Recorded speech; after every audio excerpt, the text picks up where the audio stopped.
Welcome, welcome. It's wonderful to see you all out there. Thank you for coming to celebrate our 30th anniversary here in the Valley. It's just a complete treat. I'm Robin Eitzmo, and I often say that I get to be the executive director of the Sun Valley Writers Conference. It's such a privilege, and we have so loved being part of the cultural life of this community, and we get to keep coming back primarily because you have embraced us and you allow us to put these programs on year after year. We're just delighted.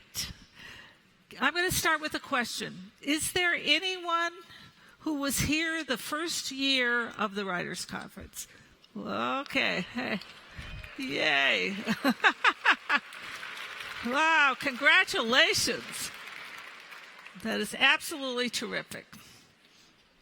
I want to take a moment to extend an expansive welcome. First, there are students and teachers up in the balcony. They're attending as our guests for free. We are delighted to have them. Welcome to those who are listening on the lawn and those who are watching this on live stream, including under our new initiative, a great audience down at the Argus Theater. Okay. We're so glad to bring the breadth of that audience to our writers. It's just fantastic. As we get started, I want to introduce a few people you will want to get to know this weekend. Our literary director is John Burnham Schwartz. Where are you, John? John thoughtfully directs our programming team in the selection of our presenters throughout the year. He is the author of 6 novels, and he is an editor-at-large at Penguin Random House. We're privileged to have you, dear darling. Ann Taylor Fleming is here. Ann weighs in from the West Coast and has been an inspirational resource to us from the very first conference when she came with her husband, Carl Fleming, and their good friend, David Halberstam, and the rest is history. Thank you, Annie. Liaquat Ahmed. Are you here, Liaquat? Oh, I don't see you, Liaquat. Anyway, Liaquat is our board chair. He's wonderful. He's a Pulitzer Prize winning writer, and he is witty and wise, and he leads our organization. So please introduce yourselves to all of us this weekend. We really do love to hear from you, and it influences in terms of how we can put all of this together. So our theme this year is origin stories, and it seemed fitting for our 30th anniversary because in this time when we are so bombarded with messages of division and exclusion, we wanted to offer you the chance to reflect on writers' origin stories and to revisit how our own personal stories deepen our common humanity. For instance, Jeffrey Rosen's recent book called The Pursuit of Happiness elaborates on how that phrase landed in the Declaration of Independence, the very origin of our democracy. Jeffrey brilliantly excavates the influences on the founding fathers who read deeply of the Greek and Latin philosophers, and then they dedicated themselves to living lives not centered on what's in it for me, but centered on the virtue as the path to true happiness. They practiced, they talked about it, they wrote each other letters, and they questioned their aptitude and talked about their struggles with things like sincerity and resolution, industry, and perhaps the hardest of them all, humility. It's extraordinary to consider that in this present age. Or think about Clarissa Ward. Clarissa, whose book is called On All Fronts, tells an intimate and amazing story of her journey from being a privileged private boarding school educated girl to becoming an accomplished and gutsy international journalist reporting from conflict arenas all over the world. On our stage and in the breakouts, you will hear from Alejandra Campoverdi, who is a first gen, and from an array of fiction writers whose characters live experiences reflecting the influence of their origin and their younger lives. So, as we ponder these stories this weekend, I want to encourage you to explore each other's origin stories as well. At lunches, at dinners, and in spontaneous conversation, what makes each of us curious, joyful, hungry, or sad? I think it is really a rare opportunity we have to come together in this beautiful place as a community to really see whether or not we can have a personally transformative experience from having our time together listening to these writers and contemplating what it is that we love to read. I think it should be surprising and enriching as we travel this road together. So thank you. Now, before I bring on Paul, I just want to thank you in advance for your patience because we have had some very unexpected program changes in the last couple of weeks, and particularly in the last couple of days because of the unexpected travel challenges of trying to get people in. I think we've been pretty lucky. We're pretty, full. But I want you to keep your eye on this screens and the screens outside and ask the volunteers. Perhaps double check your breakout venues before you go to them in case we've had to make a change in location. And thank you for your patience about this. There are just some things that we're not in control of, right? Now, it is my great pleasure to introduce someone whose poetry engages in personal, familial, and cultural history. Paul Muldoon's poetry, both traditional and contemporary, often takes on the big themes. History, politics, our complex human connections. He is clearly a lifelong observer, a keen listener. He is a person of great warmth and wit. When he is not writing poetry or teaching, he sometimes drifts into the magic of songwriting, which he truly loves.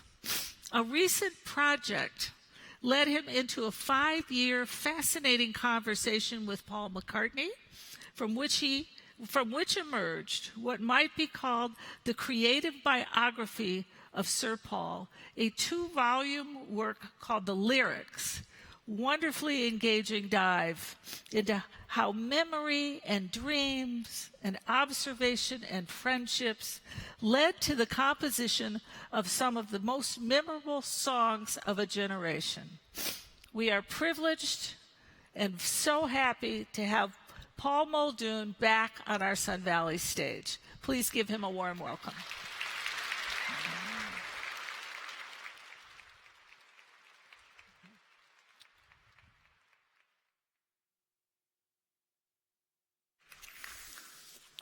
The writers. Some sigh for those 9 bean rows, some the heavenly abode. Some sigh for the binary, some the binary code. Some load a hermaphrodite brig with a cargo of tin. Some ride with Quanah Parker. Some ride against the wind. And those of us who've ridden the white horse in our own expeditionary force now weep that history must run its course. Now weep that history must run its course. Some sigh for the Café d'Alsace, some for telling its slant. Some sigh for brave Ulysses, some Ulysses S. Grant. Some can't believe that you're for real. I think I've got you sussed. Some ride upon the railroad. For some, it rides on us. And those of us who've ridden the white horse in our own expeditionary force now weep that history must run its course. Now weep that history must run its course. Some still sigh for Art Blakey. Some sigh for how he rolled. Some sigh for Acapulco. Some Acapulco gold. Some hold a piercing on their tongue. Some a burning coal. Some ride in on a donkey. Some ride out on a pole. And those of us who've ridden the white horse in our own expeditionary force now weep that history must run its course. Now weep that history must run its course. What a pleasure to be here. Thank you so much. Thank you. By the way, it is so refreshing to be with a group where at least some know what Acapulco gold is. So, origin stories. I'm going to read a couple of poems set back in that part of the world where I was brought up, which is Northern Ireland.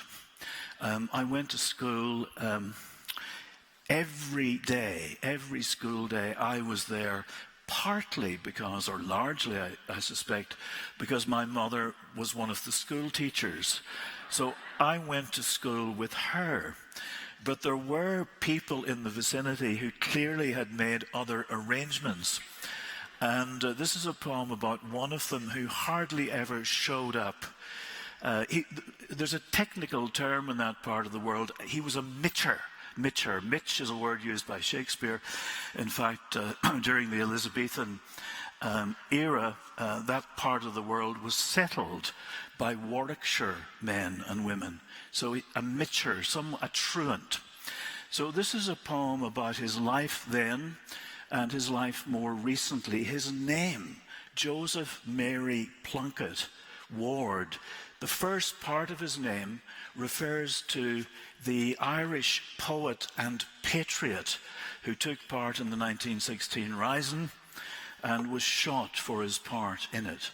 So with that name comes an origin story of its own, a history of its own, a sense of where, not only where Ireland might go, but how it might get there. So this is Anshaw.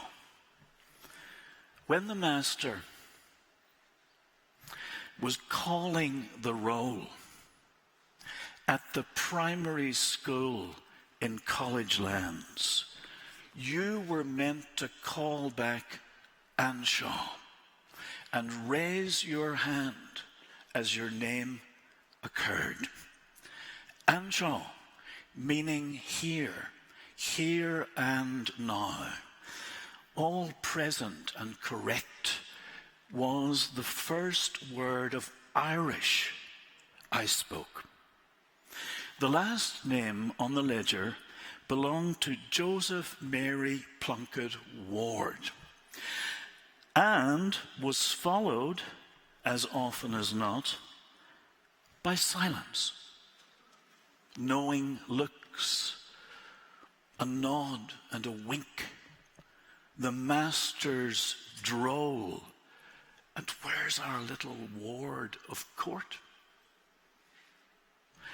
I remember the first time he came back, the master had sent him out along the hedges to weigh up for himself and cut a stick with which he would be beaten.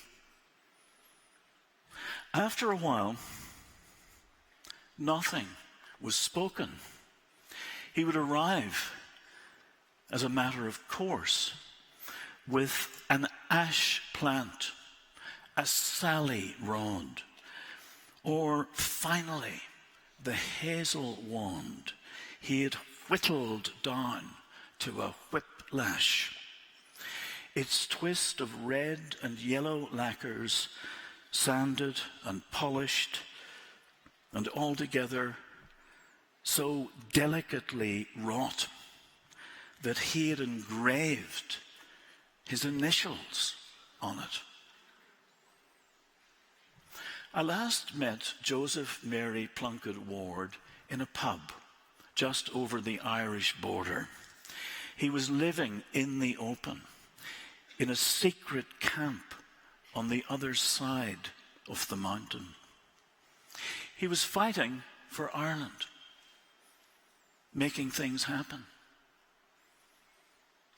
And he told me, Joe Ward, of how he had risen through the ranks to quartermaster, commandant, how every morning at parade his volunteers would call back Anshaw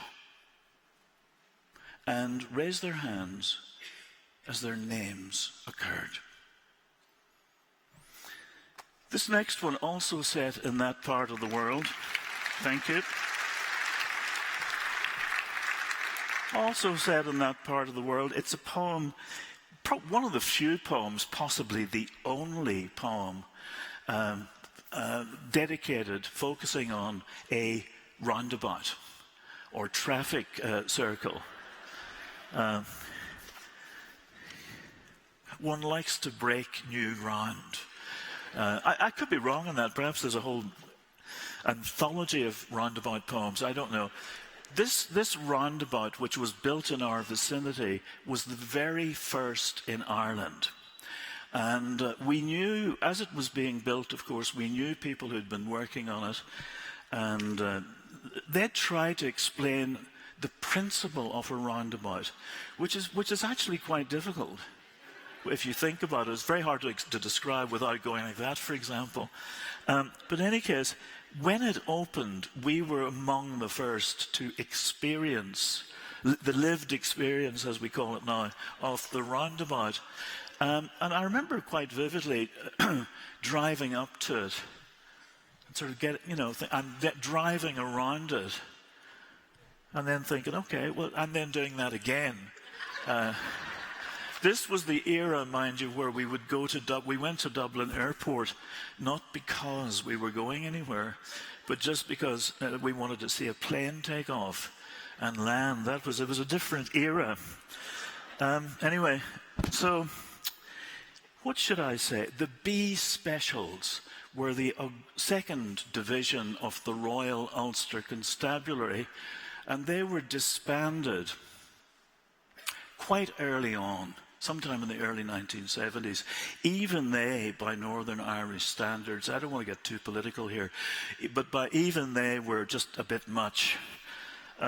So here we go, the sightseers. My father and mother, my brother and sister, and I, with Uncle Pat, our dour, best loved uncle, had set out that Sunday afternoon in July in his broken down Ford, not to visit some graveyard. One died of shingles, one of fever, another's knees turned to jelly, but the brand new roundabout at Ballygolly, the first in mid-Ulster. Uncle Pat was telling us how the bee specials had stopped him one night somewhere near Ballygolly and smashed his bicycle and made him sing the sash and curse the Pope of Rome. They held a pistol so hard against his forehead, there was still the mark of an O when he got home. So this is a poem about the impact. Oh, thank you so much. Yes. Some people have remarked on the tendency of some of these poems to stop rather than end. And I'm pretty sure it's because I run out of steam. The hope is that the poem resonates a little bit after it finishes, but you never know. So anyway, this is a poem about the impact of the Cuban crisis on this little Catholic parish where I was brought up. And the impact was considerable. Needless to say, well, I shouldn't say needless to say, what happened was that we were all sent out to the church to confession, to confess such sins as we might have, despite our tender years, as we might have committed, to get our story straight with our Maker, since, needless to say, the end was nigh. The end. Some of you may remember this. Maybe even one or two of the Acapulco Gold fraternity may remember that there was a sense that this was it. Mind you, for years there I read this poem with a very strong sense of it belonging securely in some past.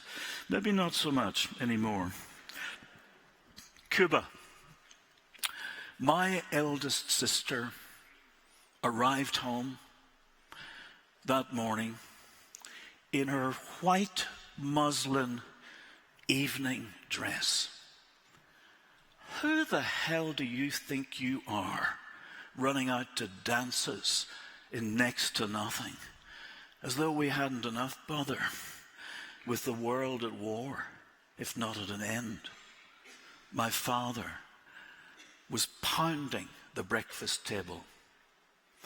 Those Yankees were touch and go as it was, if you'd heard Patton in Armagh. But this Kennedy's nearly an Irishman, so he's not much better than ourselves. And him, with only to say the word, if you've got anything on your mind, maybe you should make your peace with God. I could hear May from beyond the curtain. Bless me, Father, for I have sinned. I told a lie once. I was disobedient once. And Father, a boy touched me once. Tell me, child, was this touch immodest? Did he touch your breast, for example? He brushed against me, Father, very gently.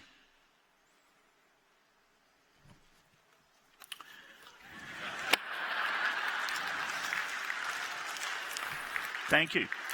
So, I do believe this is a time. Yeah, that was another one of those, right? I'll read a poem. This is from the last book I did. It's a poem about, I've been struck, my wife and I have had the privilege and the pleasure, of hanging out here, a bit north of here, up in Stanley, for a few days, and struck by the cattle country, of course, the gold country, the silver country, the cattle country. So I thought I'd read a poem, which I suppose if it's celebrating anything or about anything in a word or two, it's about resilience, which is something I think is a good thing. I think it's a good thing. I mean, I suppose it depends what one's being resilient about. And I guess people have different views on what is the appropriate thing to be resilient about which to be resilient. But let's say, for the purposes of this afternoon, resilience is a fine thing. So this is a poem having to do with a bull, a very bullish bull. And it's a series of little snapshots, I suppose, of a bull. A bull. Every day, putting a fresh spin on how he maintains that shit-eating grin, despite his notoriously thin skin, the quagmire of what might have been. Every day, shouldering an invisible tray. Hello, hello, ole, ole. His musing on how best to waylay a hiker passing through a field of Galloways. Every day aiming to swat the single fly that keeps tying and untying a knot before taking another pot shot, rolling through the Krishna Valley like a juggernaut. Every day trying to err on the side of standing firm, 4 square. The single-mindedness of a Berber about to take out a French legionnaire. Every day getting through by dint of 3 of his 4 hooves being napped flint, hanging out the bloody bandage of his hint, barber's pole, his stick of peppermint.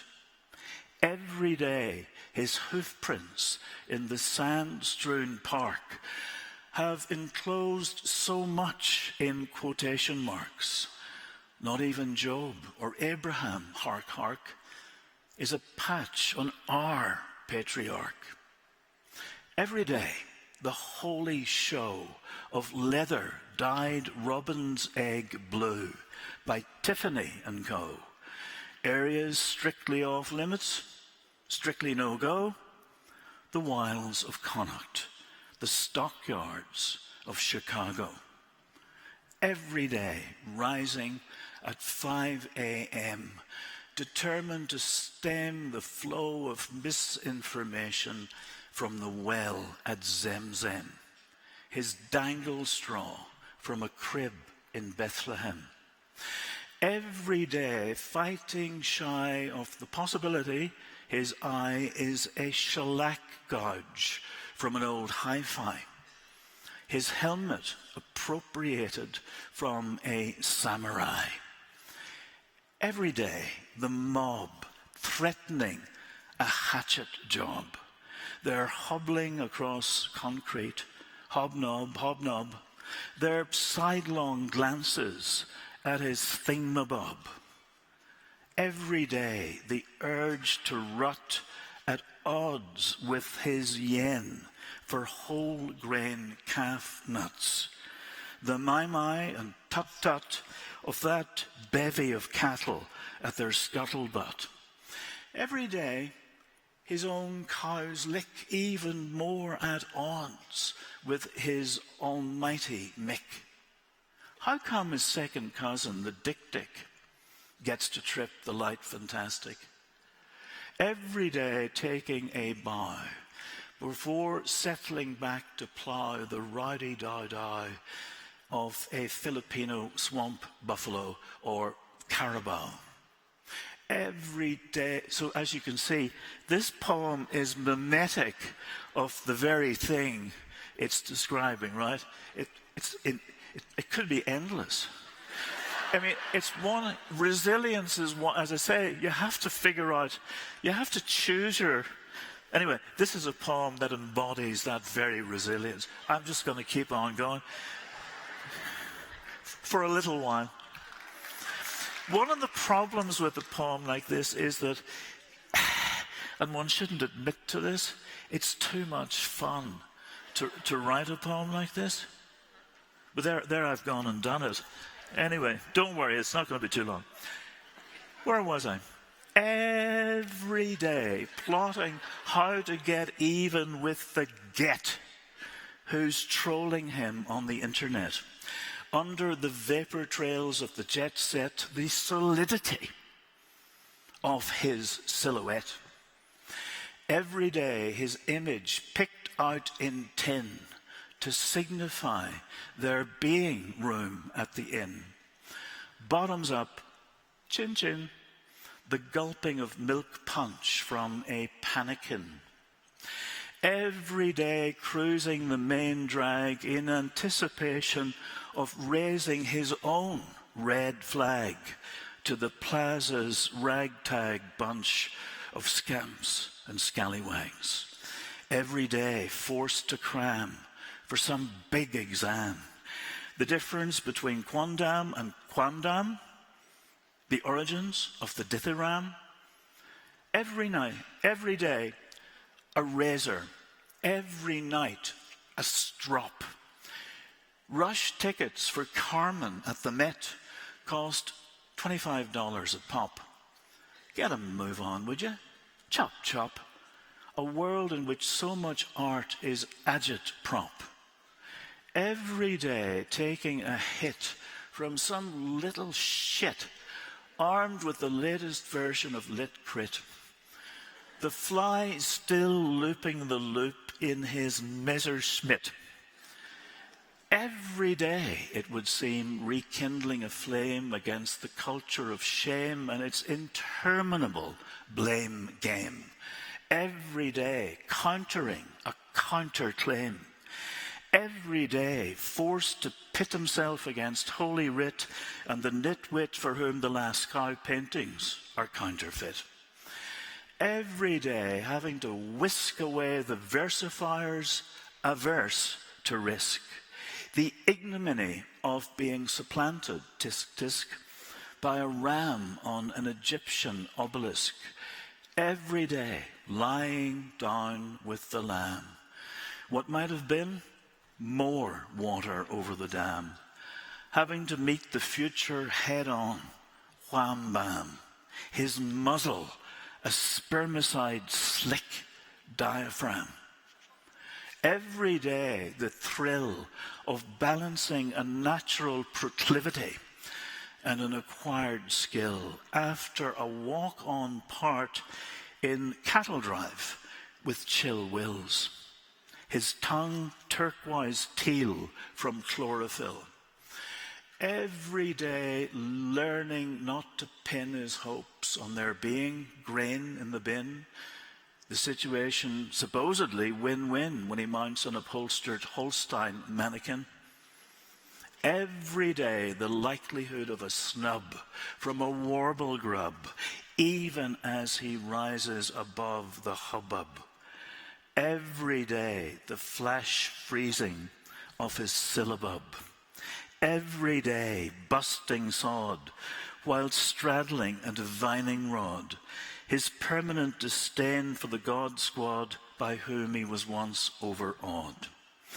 Every day contending with the holier-than-thou attitude associated with the sacred cow.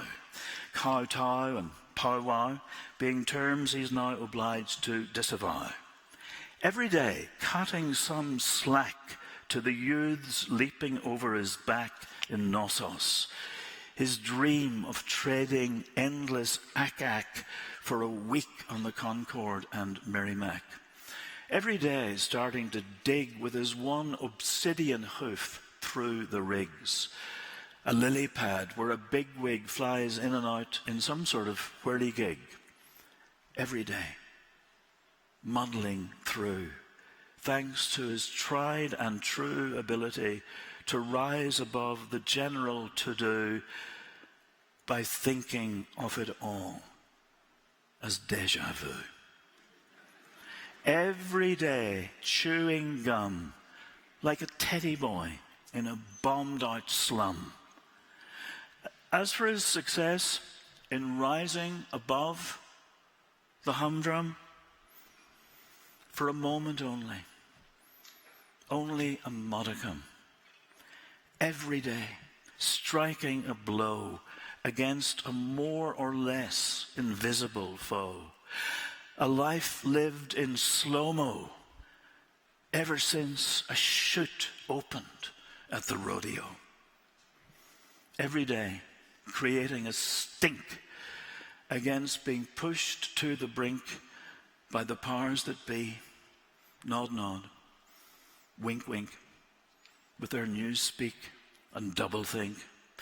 Every day, those massive chords on the synth as he's rabble-roused from his plinth, his taking everything to the nth degree despite being consigned to a labyrinth.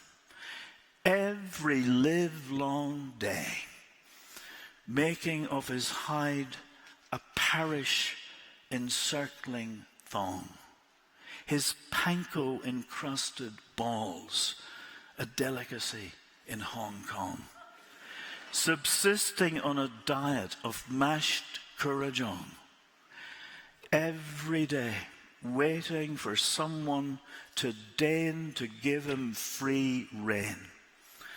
That shit-eating grin, how's it maintained? Running rings around a mill that crushes sugar cane.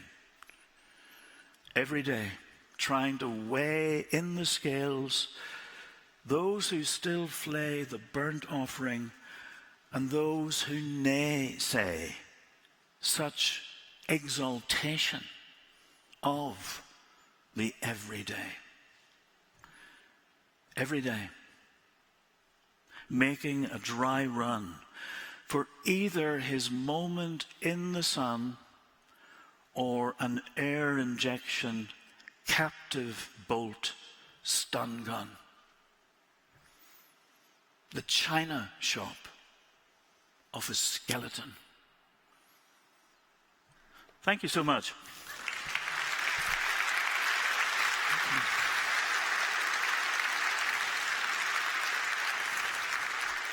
So, I mentioned Chill Wills, and of course, I'm a big fan of the Western.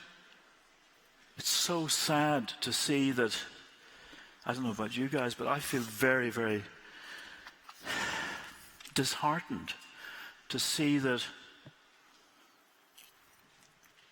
Horizon has not been the success I'd hoped it would be.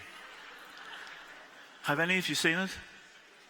You know, it's very sad. The more cowboys riding in and out of some sunset, the better, in my book. And anyways, it's super sad. I mention it because there is a little bit of a cowboy connection with this poem, in that Frankie Lane is mentioned in it. My wife is a wonderfully understanding person. She's here today. But she kind of draws the line at ghost riders in the sky. She certainly draws the line at my singing it, and she draws the line even at my little CD.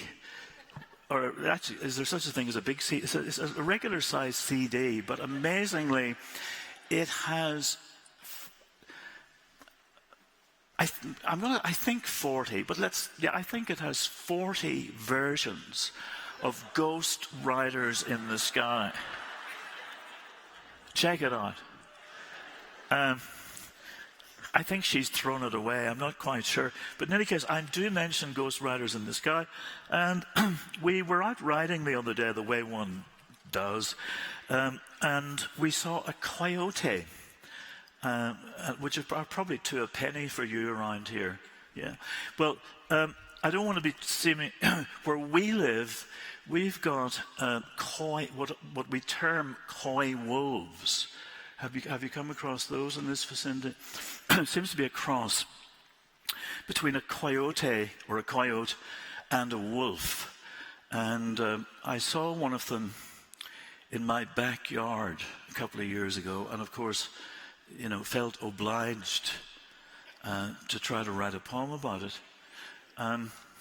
Because that's what one does. One tries to understand the world. Not only one's origin story, but one's ongoing story. And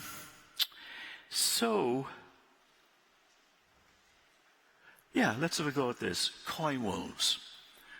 The sight of one crossing my yard, all copper zinc, in broad daylight, is etched on my eye.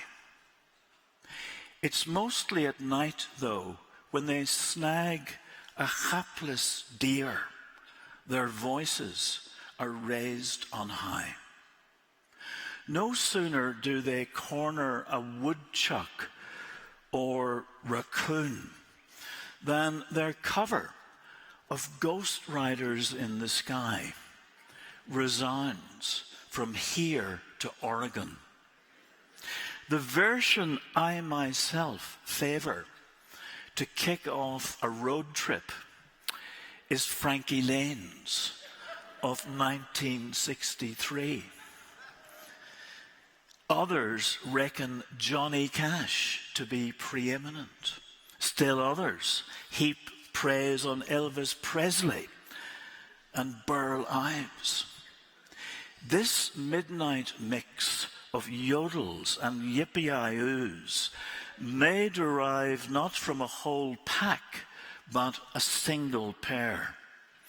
In Alaska, a hunter's been known to set out knives covered in ice blood, on which coy wolves will pare themselves down to the bone. Though this may be no more than a brouhaha over competing claims to a garbage bin that'll set off the neighbour's motion detector camera, we hear it as both a paean of praise from a mission featuring a mosaic of St. Francis and the wolf, and a muezzin's call to prayer from an unlikely mosque. Frankie Lane did invite me once to co-write a song, but I stupidly declined because I can't read music. Now, that is not, whatever else that might be, that is not your grandfather's poem. That's some weird thing. I'm not sure what it is. But anyway, I did get a letter once from Frankie Lane, and I looked at it and I thought, Frankie Lane? No, couldn't be. And I looked at it for 6 months. I looked at it again and again. I thought, no, it couldn't be. It's somebody I haven't pulled in my leg. I think it was him. But by the time I got round to responding, or thinking about responding, unfortunately, he had left us, and it's a sad thing, but there you go. Coy wolves. What do you say? You know what? I will read for a few more poems, and then we'll have an opportunity for, if you have any observations, queries, concerns, complaints. I'll be very happy to try to address them. Let's see. Well, let's do that. We've had enough of that. Let's do something. Oh, so this is a little poem called Symposium. So a symposium, as you know, is a philosophical conversation taking place over a glass of wine, or perhaps a couple of glasses of wine. And in this case, perhaps more than a couple. It's because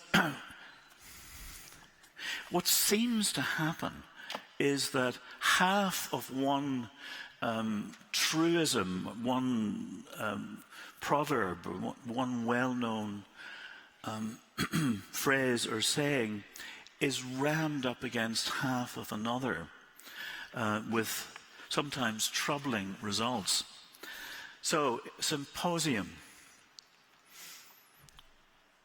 You can lead a horse to water, but you can't make it hold its nose to the grindstone and hunt with the hounds. Every dog has a stitch in time. 2 heads, you've been sold 1 good turn. 1 good turn deserves a bird in the hand. A bird in the hand is better than no bread. To have your cake is to pay Paul. Make hay while you can still hit the nail on the head. For want of a nail, the sky might fall. People in glass houses can't see the wood for the new broom. Rome wasn't built between 2 stools. Empty vessels wait for no man. A hair of the dog is a friend indeed. There's no fool like the fool who shot his bolt. There's no smoke after the horse is gone.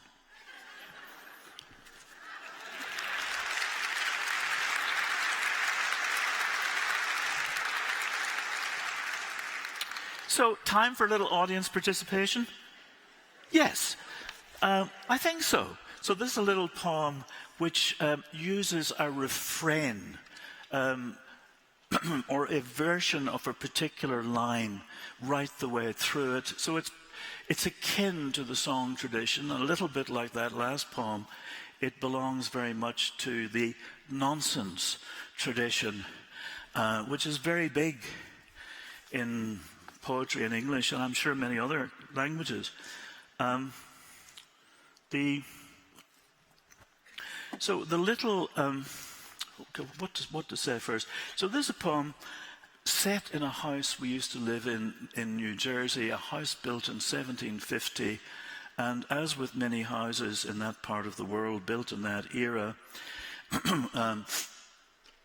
the builders incorporated a huge amount of horse hair into the plaster. I don't know if they used that technique around here. But anyway, it used to be when one was making a repair or an improvement, which we often did, you'd be a hole in the wall and you'd be very conscious of the horse hair. It's like being inside a horse in many ways. But anyway, so the house was built along the Delaware and Raritan Canal, which was one of those canals in which the Irish played rather a large role digging it. And of course, many of them died in the course of building the canal. And I think in many cases were buried where they fell. And I was often conscious of them, their spirits, whatever, speaking in Irish, calling out possibly Anshaw along the way. Anyway, so they show up. There's a reference to famine in contemporary Africa. But this little line, which I'd love you to help me with, or help the poem with, the kind of core of it, the template for it goes like this. Some version of this. With a pink and a pink and a pinky pick. Shall we try it on a count of 3? 1, 2, 3. With a pink and a pink and a pinky pick. So that's the template for each version of it as we go through it. Thank you. When I put my, it's called the loaf. When I put my finger to the hole they've cut for a dimmer switch in a wall of plaster stiffened with horsehair, it seems I've scratched a 200-year-old itch with a pink and a pink and a pinky pick. When I put my ear to the hole, I'm suddenly aware of spades and shovels turning up the gain, all the way from Raritan to the Delaware, with a clink and a clink and a clinky click.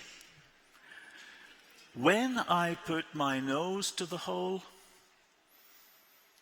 I smell the floodplain off the canal after a hurricane, and the spots of green grass where thousands of Irish have lain, with a stink and a stink and a stinky stick.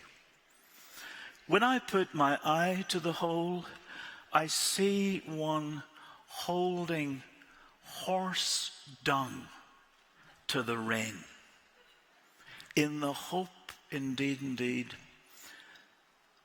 of washing out a few whole ears of grain,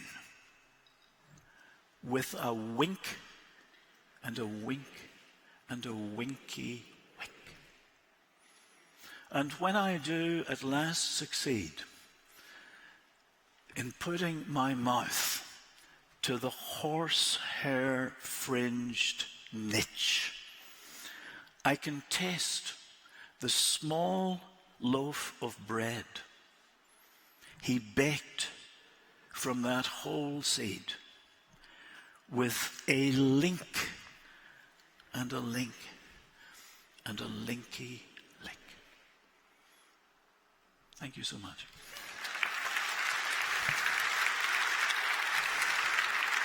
Thank you. Thank you. Thank you. Thank you for being such. Do you remember the days when you went to the theatre and you'd be called upon to take part? Those days are pretty much gone, but not entirely. Not entirely. So 2 more poems, I think. The first one is a musing upon an MRI, and like the roundabout, it may be the only poem about an MRI. I don't know. I hope there are many more. But for those of us of a certain age, and even not of a certain age, the MRI becomes a feature of life, right? And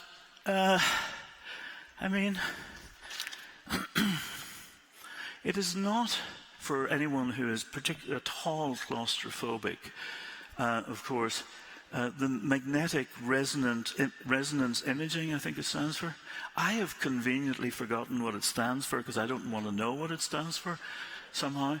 But anyway, so I tried to write a poem about the MRI, and it's written in a particular form, which is the sestina.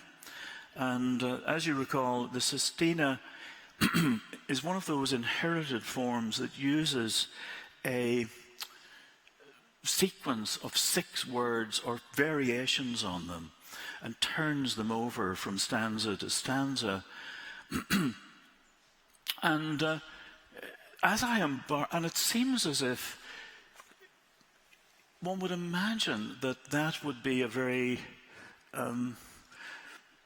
constraining form, and in fact that it might be in the way that the Bull poem was mimetic of boredom. It might be mimetic of constraint or restraint of some kind, but actually, if one thinks about it, one doesn't really know what's going to happen from stanza to stanza, and it's actually quite releasing. So I had no idea what was going to happen as I embarked on this, and I never do with any of my poems, in fact.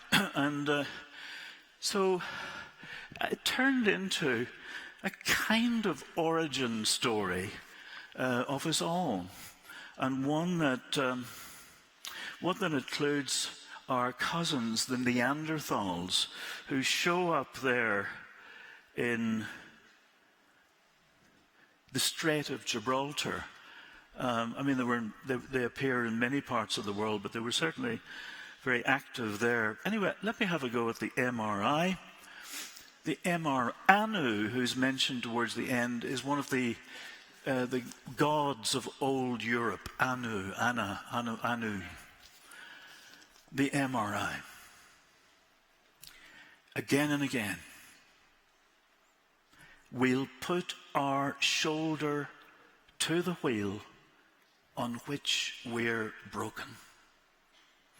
Stretched out at the heart of a replica of the stone sarcophagus we once believed to eat flesh, we still have a straight shot at the Strait of Gibraltar, where we first found a shoulder to cry on, long before the flash of an iron-rimmed wheel on a limestone pavement, where we first had a little heart-to-heart, where we first developed our sense of the straight and narrow through the first stone. First rubbed shoulders with pigment traders. First made a colour wheel. First thought to flush dyes through our own flesh so as to map what lies within our hearts. First reinvented the wheel that will run straight only with a camber. First gave the cold shoulder to a pigment trader. First chipped away at limestone till it actually looked like stone. First assigned a shoulder flash to the airborne division. First deigned to shoulder the blame for what happened in the heart of Galicia. Long before we learned to lie straight as a die, though the planets wheel and wheel about us. Before we first secured a lodestone to a merchantman, first entered the home strait where ore is crushed in the flush as the heart is oft-times crushed. First put our shoulder to that great wheel, saw Anu in the flesh.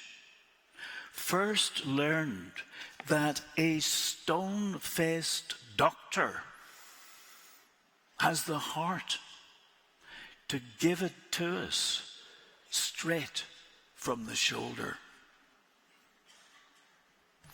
Thank you. Thank you. So please, I think we have a little time for any queries, questions, observations, concerns. Yes? Oh, will you field the question? Good for you. Thank you so much. Just makes it easier. There are microphones all around. Please hold your hands up high, if you would. He did say complaints. Questions? Any complaint? Absolutely. You know, complaints are usually lodged with management, but in this case,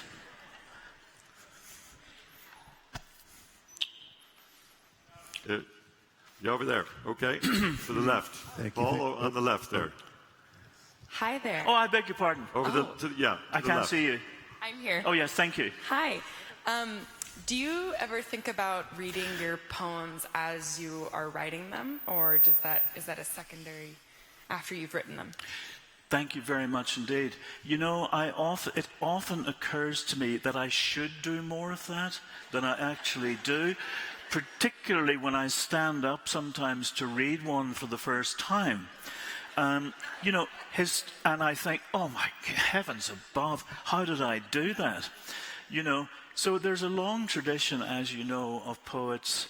I'm sure that the very earliest poets would have been reciting their poems, and they weren't concerned about the page clearly, so that the song tradition would have included all that, and they had it up front. And while it's true that not all poems are, one may not necessarily be able to read all poems aloud. For example, there are concrete poems that operate almost exclusively on how they look on the page, right? They're visual puns in many cases. But for the most part, there is a connection between what's happening in the line and what's happening when it is spoken. So, I mean, one could talk about this forever, and we don't have forever, but at some level one is testing them, I think, on some notion of an inner ear. But I often think, as I say, sometimes when I stand up to read one for the first time, I wish I had thought a little bit more about that. You know, when I read them aloud, as today, I try to read them as if I had never read them before, which, needless to say, I don't spend a lot of time sitting around reading them. In fact, I spend no time sitting around reading them because that would be crazy. But, so, as I read them, I do try to let them speak for themselves, as it were, and speak for themselves through me, which is what they were doing in the first place, I think, ideally. So, does that? Thank you. Thank you. There's a question in the fourth row here in the middle. Hi, Paul. That was wonderful. I want to ask, as a fanboy of two Pauls, both you and Sir Paul McCartney, what was it like working with him as a poet to poet, that collaboration, that work together? You know, it was a lot of fun. Will you be here on Monday? Will you be here? We will be talking at length about that. Not at too much length, I hope, about that on Monday. But basically, you know, I don't know, he is very interested in poetry. And he had a rather splendid education and read a lot of poetry. I mentioned the nonsense poetry tradition earlier on. As you may recall, both John Lennon and himself were very interested in that. And Lewis Carroll, Edward Lear, people like that, they played quite a large role in their work, in fact. But we weren't, I think the connection we was more to do with our having roughly the same experience. He's a bit older than I am, but we had roughly the same experience in terms of popular culture, films, radio, television, all that sort of stuff. So I think it really wasn't about, my own role was really was not as a poet or anything, but as someone who was in conversation with him. So we weren't, focusing on that aspect of things at all. The focus was on him. Thanks. There's another question here in the second row, actually. Woman in the blue. Thanks.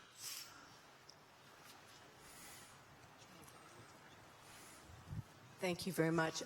You are so charming. You're like a little leprechaun up there on stage. You can see, if you sit close enough, you can see the sparkle in your eye, and that was just a joy. Thank you so much. Thank you so much. Yeah. There it is. There it is. I'm curious about your daily process. You get up in the morning, and what's your writing process? And then when you turn it in, that's one thing. And the second thing, I just want to also say, it's very clear that you're actually bringing the words to the public. Like there's some force behind it, some energetic force or spiritual force that comes up in your soul, and you're sharing that with us. And I'm so grateful for that. Thank you so much. I work on the principle, and I think many do, many but not all do.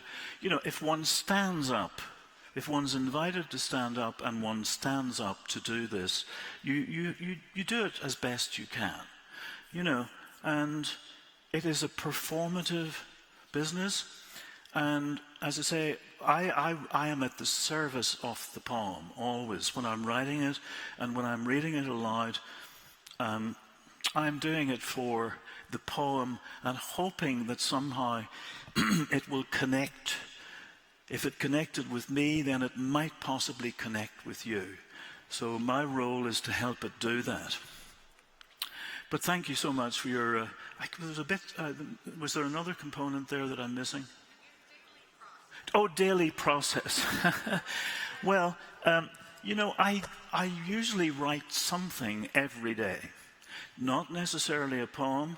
It could be part of a lecture. It could be part of a song. But most days, I write something. It's, I'm sure many of you will recognize this. I hope so anyway. It's a kind of drug, really. There is a high associated with the experience of seeing things connect in the world. And I'm sure that's why I come back again and again in the hope that that might happen again. Every day? Pretty much.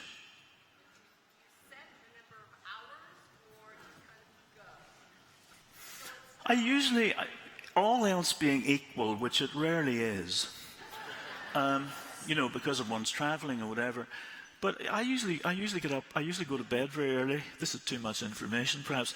I get up very early, and I'm at my best, such as it is, and it's not great, at 5 a.m. And this is true of many writers, I think. I heard, yes, I think this is true of many.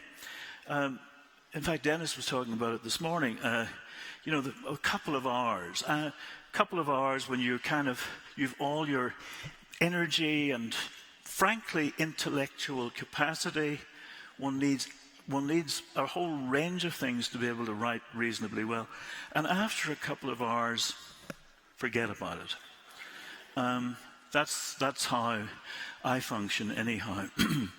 So, yes, thank you very much. Any more? Paul, we have one more here. We have one more, and then maybe I'll finish with a little poem. Yes? Quick. There's a. Oh, sorry, Doug. Actually, it's testing. it's 1, 2, 3. Right? Yes, thank you. Okay, good. I'd be very curious to know what poet influenced you the most in your writing, if there is one. Well, there were several. Thank you so much. There were several. Funnily enough, the first big influence was T.S. Eliot. who of course was aided and abetted by the Haley native, Ezra. He was my first influence, and when I was 15, let's say, I knew everything that there was to be known about T.S. Eliot at that time. I read everything pretty much. So he was a big influence, particularly the love song of J. Alfred Prufrock, which of course is the perfect poem for the teenager. You know, what am I going to do? Should I? Shouldn't I? Whatever. And then by extension, I got interested in one of Eliot's men, as it turns out, John Donne. So John Donne was really the person who got me really going. So if you think about it, that poem about the roundabout and the mark of the pistol in the forehead is really the kind of far-fetched, outrageous, outlandish connection that Donne and his fellow metaphysicals would have been interested in. So that somewhat crazy aspect of things coming from John Donne was really the main influence, I'd say.